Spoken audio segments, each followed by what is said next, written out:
Sam Milby kinumpirmang matagal na silang hiwalay ni Katrina Gray. Tara at pag-usapan natin yan.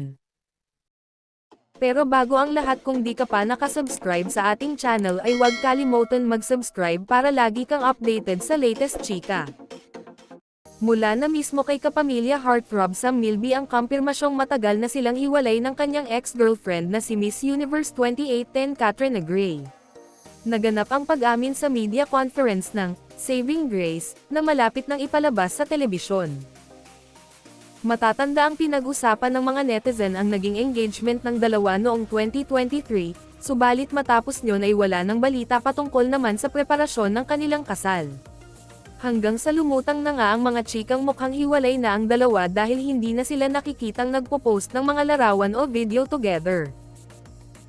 Ang huli nga ay nang maispit ang emosyonal si Katrina nang manood ng concert ng singer na si TJ Monterde.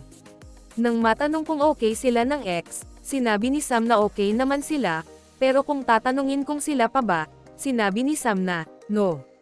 Kami ni Kat, we've always been private about our relationship. We share certain things noong na-engaged kami, but in terms of the details, and buhay namin, we haven't really shared.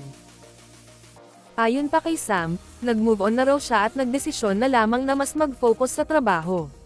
Paglilinaw naman ni Sam, wala raw third-party issue sa kanilang relasyon noon, lalo na nang malink si Sam sa OPM singer na si Moira De La Torre. There was never a third party sa amin ni Kat. That needs to be cleared. There is no truth to it at all, aniya. Anong masasabi nyo sa ating chismis ngayon? Mag-comment na at subscribe para updated ka sa latest chika na gaya nito. Maraming salamat po.